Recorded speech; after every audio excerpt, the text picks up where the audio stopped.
Hello, everyone, and welcome to the Analytics Instrumentation sync on the 7th of November, 2023. Yeah, it's still 2023. We only have one quick topic on the agenda today, just right now. And I just wanted to give a little reminder about the Snowplow troubleshooting page. I think we recently moved this from the docs into the handbook. The reason for this is that we had an alert last week. There's a Slack thread for that. So an email came in from CloudWatch from AWS that something was off. And it felt to me like that was just kind of the outside observation that, again, it was kind of unclear how to react for everyone. I think that's something we can generally get better at on how to kind of handle those kinds of incidents. But as a first step, it felt like nobody really knew about this page. There's not that much information on it yet, but I think that's the important thing is also that we have a place in theory to document these things. And if it's not sufficient to troubleshoot an actual error, then we should modify it after we have troubleshot an error so that next time things can go faster and we can actually use the page. I think I've checked before. I can check again. I'm pretty sure that it's not possible to send any information along with these alerts, so that because ideally, I think we'd immediately send along maybe a link to the page or something when such an alert was sent. Again, I can check again. I'm not 100% sure, but I think it's not possible to do that with those. And there's also the CloudWatch dashboard that's linked also on the troubleshooting page. It's a bit much information just looking at it, and I think it's one of those things that I don't know how much sense it makes to try to understand it when you don't have an error to look at, because you're going to forget about it again. But I think the important thing is that everyone has access to that. Recently, I think that maybe also this information got lost in between. Access to AWS, or I think to most AWS groups at least, was moved to Okta. So whereas some of you still might have login credentials for AWS, those might actually not work anymore. You might normally now accessing AWS, you need to log in via Okta. That means you go to your Okta, to the Okta sign or to the Okta dashboard, and then choose AWS, log in via that, and then you can go to the cloud dashboard normally. If that doesn't work for you, then let me know, because then we have to create an access request, because at least everyone should have access to this in the event something goes wrong, so that everyone has access to the same debugging information. Yeah, I think I do have access through, or maybe not. Oh, no, I do. All right. AWS is slowly refreshing. Yeah, but really, that really caught me off guard when the email came in. I don't know how well this was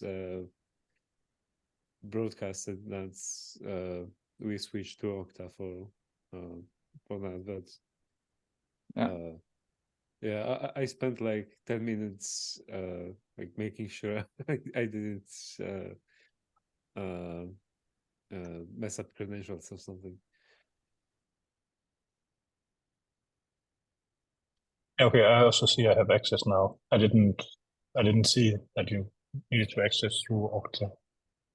Also, this, like, you kind of have to, it's not enough just to click the Okta tile. You also have to kind of go through and select the account and get into the management console before the link works, or you keep getting redirected to the login page. Yeah, that's correct. That's a good point. This is it's not straightforward. No, it's not clear that you're not really logged in until you have like clicked these 5 things to. But I also see it now.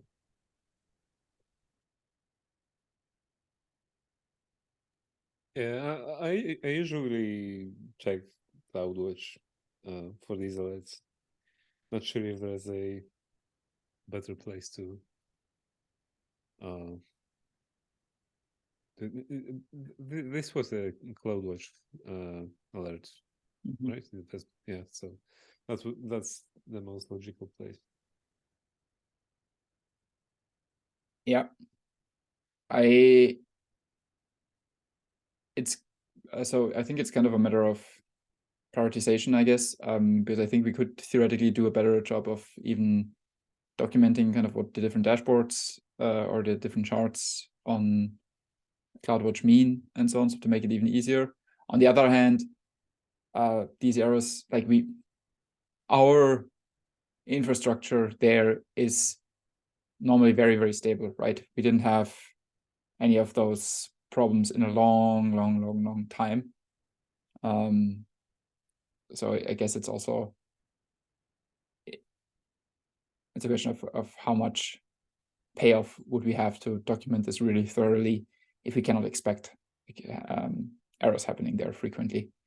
But at least if everyone has access and knows about the debugging page, we have something to start with when doing a debugging session, when trying to figure out what's going on.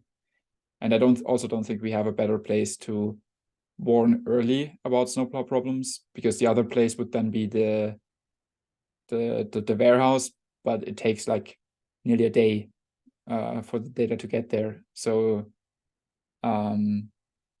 if anything problematic happens, that can be already too late.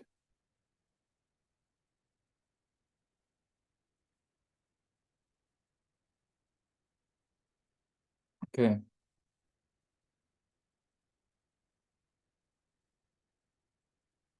Do we have any other remarks on either the snowplow troubleshooting topic or any other topics that we should cover today?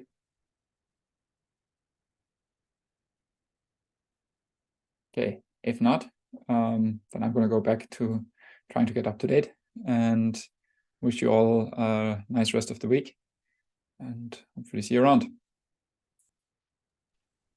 Bye-bye, Yeah. thanks.